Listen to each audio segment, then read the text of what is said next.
ಪರ್ಕಳ ಹೈಸ್ಕೂಲಿನ ಎದುರಿನಲ್ಲಿರುವ ರಾಷ್ಟ್ರೀಯ ಹೆದ್ದಾರಿಯ ಪಕ್ಕದಲ್ಲಿಯೇ ನಗರಸಭೆಯ ಕುಡಿಯುವ ನೀರಿನ ಪೈಪಿನ ದುರಸ್ತಿ ಕಾಮಗಾರಿ ನಡೆದು ತಿಂಗಳು ಕಳೆದರೂ ಸುಮಾರು 10 ಫೀಟು ಅಗಲದ ಗುಂಡಿ ಜೆಸಿಬಿಯಿಂದ ತೆಗೆದಿದ್ದರು.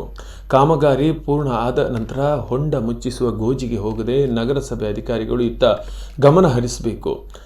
ರಾಷ್ಟ್ರೀಯ ಹೆದ್ದಾರಿ ಅಂಚಿನಲ್ಲಿಯೇ ಬೃಹತ್ ಹೊಂಡ ತೆಗೆದು ವಾಹನ ಚಾಲಕರಿಗೆ ಈ ಹೊಂಡ ಅಪಾಯಕ್ಕೆ ಆಹ್ವಾನವಿತ್ತಂತಾಗಿದೆ. ಕಾಮಗಾರಿ ಮುಗಿದ ಕೂಡಲೇ ತಕ್ಷಣ ಮುಚ್ಚುವ ಕೆಲಸ ನಗರಸಭೆಯಿಂದ ಆಗಬೇಕೆಂದು ಸ್ಥಳೀಯರು ಆಗ್ರಹಿಸಿದ್ದಾರೆ.